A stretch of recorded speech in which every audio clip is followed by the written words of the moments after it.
Hello everybody, welcome back. So, with the recent news of tinyBuild and the Bad Pixel partnership, there are going to be a lot more eyes on the community with all the new people coming to the project, so I think it's time we all talk about changes and what we want to see come to the game. Bad Pixel has always said they are looking to the community for input, and we know that these videos have an effect on the game, as we saw with my last video on suggested game changes. I have a few things I want to talk about in this video, but I think the most important one has got to be sniper meta. For those that don't know, when I say sniper meta, I'm specifically talking about how powerful the VSD and M99 are. I've said for a long time that the M99 is absolutely broken, but I haven't really explained why outside of the fact that it just insta-kills. Let's say that you're fighting another player in a 1v1. Your enemy has an M99, and you have literally any other weapon in the game. You also both have full heavy assault to make it fair, which also makes sense because usually if somebody's running a 50 cal, they're going to have full armor. Let's also say that you and your enemy have a similar level of skill. Basically, all the 50 cal user has to do is back up a bit past 50 or so meters, and they're gonna win the fight every time.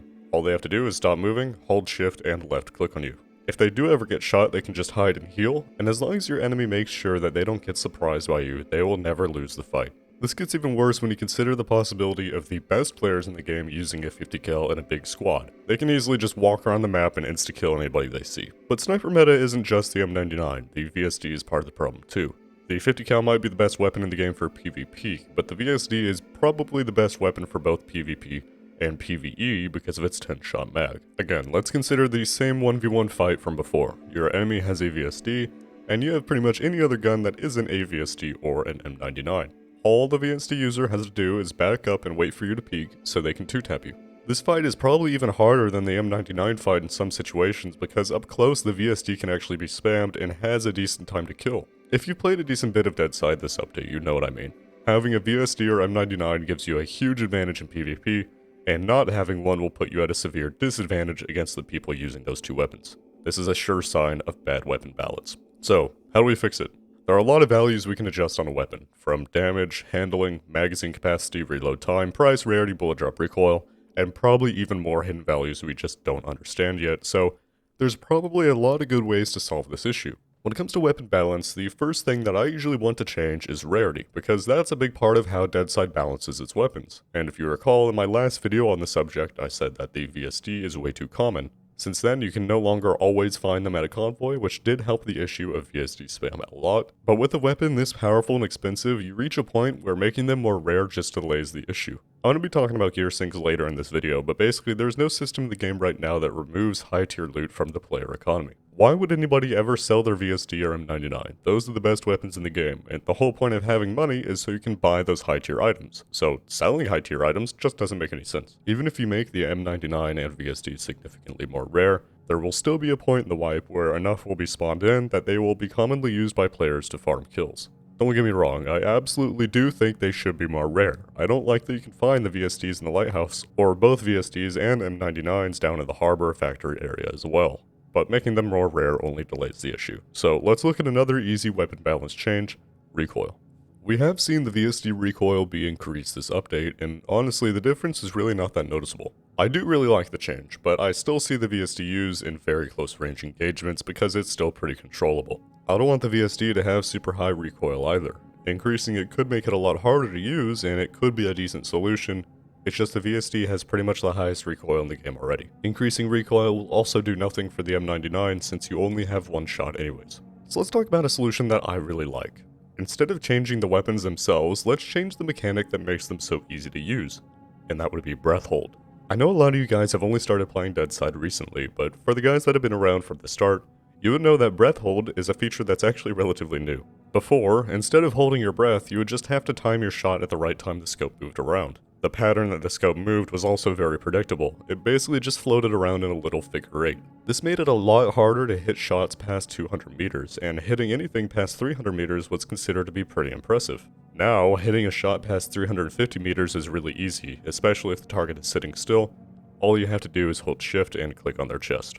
It's even more easy with the M99 because even if you don't aim high enough to compensate for bullet drop, you will still get the same instant kill to their legs. I've talked to a lot of the people in my community, especially the people that run VSDs and M99s all the time, and we pretty much all agree that sniping was a lot more fun and a lot more balanced before breath hold was in the game, because it required just a little bit more skill. Now, I'm not suggesting to remove breath hold. That's not very constructive, and there were a lot of people back then that hated the fact that you couldn't hold your breath to make your scope more still. Instead, I think we should rebalance breath hold. Basically, make breath hold last 3 times as long. However, breath hold is 3 times less effective. And what I mean by less effective is that your scope will still be moving a decent bit, but it's a lot easier to hit a shot compared to when you're not holding your breath. I think this is a lot more realistic too. Being able to hold your weapon perfectly still while standing up for that long is something that even the best snipers just can't do. For the system to work well, the scope sway needs to be a bit more predictable than it is now. There should be a bit of randomness involved, but going back to something similar to the old figure 8 pattern will make it decently easy for people to learn. I really like this change. Right now, it is just way too easy to use the M99 and VSD. Your scope stays perfectly still for a decent amount of time, so as long as you can lead your shot, you will have no problem instantly killing most of your enemies.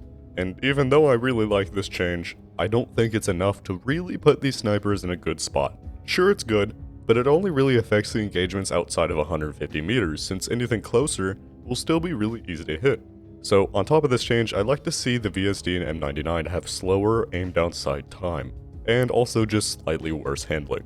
This way, it won't be so easy to use the VSD like an N4 shotgun, because as it is right now, their handling, recoil, and fire rate is almost exactly the same. The only difference is that the N4 can sometimes one-tap people in the head. A sniper rifle should just not be that effective up close. We should not be comparing a DMR to a shotgun.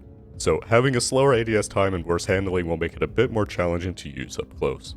There are some more extreme changes that I've heard some players suggest in my community, such as reducing the VSD to only have a 5-round mag, or making it so that the M99 will only one-shot somebody to the chest or head, instead of, one-tapping somebody to their toe. These changes are reasonable and decently realistic. 5-round SVD mags do exist and they are very common. You could even add a rare attachment that gives the VSD its original 10 rounds as an extended mag. And as far as the M99 not one-tapping limbs, you might say that's unrealistic, and you would be correct. A 50 cal would absolutely blow apart your leg or arm, but at the same time, so would the SIM62x54R fired by the VSD. And that won't one-tap your limbs, which is also not realistic. So the argument of realism for weapon injuries and armor protection is pretty much irrelevant for Deadside. Balance is a lot more important here. Even still though, these changes are a bit more extreme, and while I like them, I would want to make more subtle changes first to see how it affects the meta, and even if the VSD or M99 is still too powerful after that, then I'd be more willing to make more extreme changes like damage or ammo capacity nerfs. So to sum it all up, I suggest adjusting breath hold to be longer but less effective, and giving the M99 and VSD slower ADS time and worse handling. I really like these changes because all it really does is make these weapons more challenging to use. These weapons should be very powerful, and after these changes they still will be. Only the best players though will be able to use them to their full potential, and that's exactly how it should be. The winner of a fight should be the one who is more skilled, and with these changes hopefully that will start to be the case more often in high tier PvP, instead of how it is now, where the first person to see the other with their VSD or M99 will win the fight. So that's all I really have to say about weapon balance. Honestly, outside of the 50 cal and VSD, I think weapon balance is actually in a pretty good spot. There are a few oddballs. The BB-19 muzzle brake should be a bit more effective, and whatever is going on with the Mosin bullet drop just needs to be fixed, but outside of that, I'm really loving how all the rifles feel and how the submachine guns are now spray cones. The balance overall between all the other weapons outside of, the ones I just mentioned are pretty solid. A few other important changes that need to come are AI improvements. Now, obviously, Bad Pixel is going to improve AI, and they are much better than they were on release, but there are two things that are important here. First, AI should not be able to see you through grass in the ground. I don't think I need to explain why that needs to change. I've talked about it a lot before, so I'll just leave it at that. The second thing that needs to be adjusted is the AI damage on some events.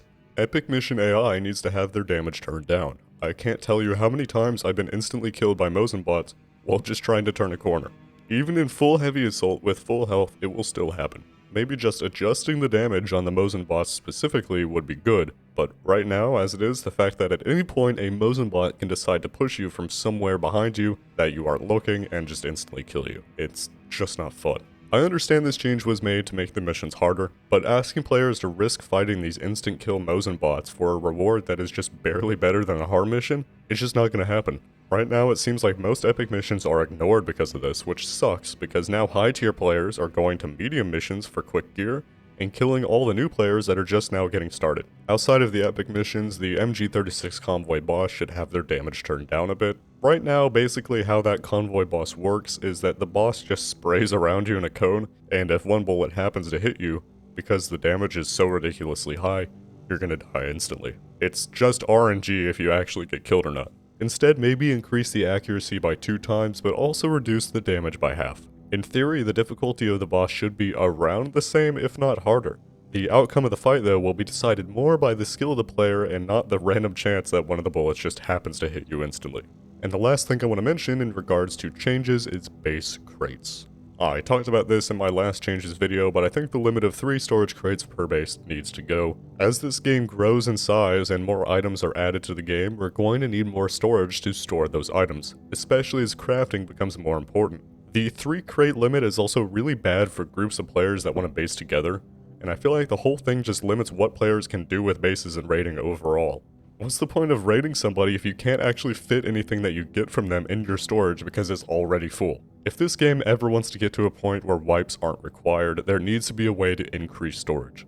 As of right now, I see no reason why players can't have unlimited storage crates outside of maybe server optimization issues. Even just increasing the limit to 6 or 9 would be good, but right now the 3 crate limit just needs to go. So that's all I have for changes to things that already exist in the game. I think the changes I suggested make sense and shouldn't take too much time to implement. I do want to mention that you guys watching this video right now, if you liked the changes I suggested and you actually want to see them put into the game, please consider liking the video. I don't ever ask for likes, you guys know this, but I know that if this video gets a lot of support, the guys over at Bad Pixel will see and understand how badly the community actually wants these changes. My last video that I made on changes on Deadside got a decent bit of support, and some of the changes that I suggested were then put into effect, like VSD rarity and the increased recoil. And hey, if you don't like the changes I suggest, let me know in the comments below. I want to be in touch with the community as much as possible so I can use my platform to best represent you all. At this point in the video, I want to talk about things that don't actually exist yet in the game. Mechanics that we as a community want to see put in the game in the future. Remember when I mentioned I would talk about gear syncs? Well, this game really needs some sort of gear sync in the future. For those of you that don't know what I mean by gear sync, the way I would define it in the context of Deadside is a system that removes items from the player economy and storage, effectively deleting them or turning them into something else that will be deleted. Why do we need this? Well, let's use the M99 as an example, since it's relevant to what I was talking about earlier. M99s are spawning in all the time, in missions, cargo, helis, etc. Players will then loot these items and use the weapon. The 50 cal from there might change hands a few times as player use them or die or trade them, but the M99 will usually not be despawned once spawned in. The only time this happens is when a player dies and they aren't looted and then the items despawn, or when a player sells it. But the thing is, these two things almost never happen. If somebody dies with a 50 cal, they're gonna go back to their body to get it back. Or the player that killed them will then loot them because they know they just got a 50 cal, one of the best guns in the game.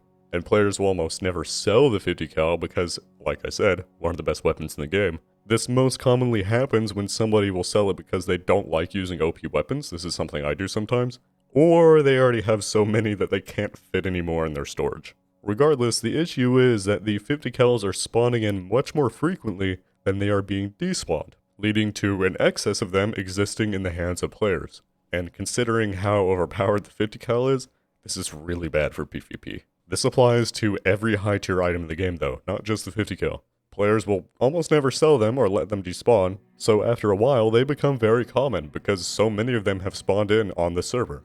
This is really bad because after a while, high tier gear is so common that looting or really doing anything outside of PvP becomes kind of pointless. Even then, when the game is just PvP against players using the exact same gun, you might as well be playing Halo Shoddy Snipers. Basically, the game becomes stale. The majority of the game's content becomes irrelevant and the players will get bored and leave. So, I think we can all agree here that some sort of gear sync is actually needed to keep players wanting more loot. This theoretical gear sync will need to be able to do 2 things. First, give players a reason to delete high tier gear. Second, it needs to delete this gear more often or almost as often as it is spawned in. This way, you won't have that buildup of 50 cals in the player economy like I was talking about, and you give players reasons to do events and risk getting killed by bots and players for high tier items. There are a lot of ways to do this. Rust has a blueprint system where you destroy lots of items to turn them into scrap, and then even more items after you get the blueprints to craft the things you researched. Escape from Tarkov has you sell items for progression, for example, giving items or money to traders to complete quests, or selling things to buy items for your hideout, and eventually in the future, from what I understand, selling items to eventually escape from Tarkov. In DayZ, every item has a durability, so it will eventually break as you get shot by another player or as you keep using it. DayZ also has a very controlled item economy where only so many of one items can exist on a server at once, making sure that there are never too many VSDs or plate carriers being used by players. Even Minecraft has forms of gear sinks, like tool durability or falling into the void, burning your items, exploding your items, you get the idea. There are a lot of ways to solve this problem, some better than others. Personally, I think there are two ideas here that I think work the best for Deadside.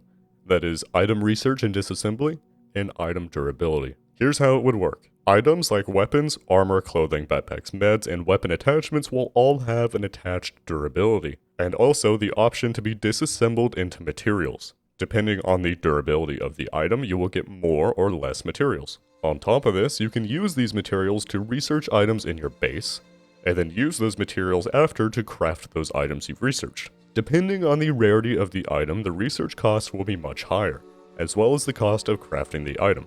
So, remember the two things I said this theoretical gear sync needs to do? Let's see if my idea fits the bill. First, give players a reason to delete high-tier gear. This system would do that. Players would want to destroy high-tier items so that they can then research those same items, and they will also want to destroy high-tier items that they maybe don't want, to eventually make something that they would rather have or need.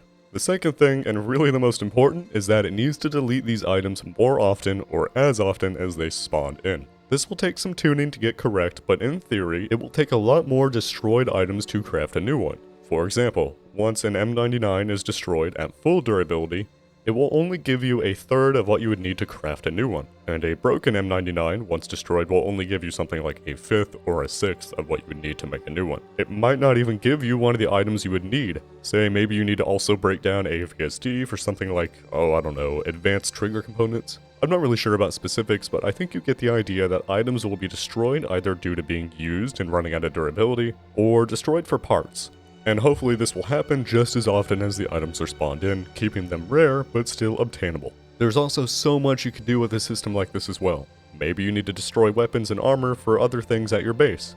Or maybe even into that other currency used to create skinned weapons and use the Steam terminal.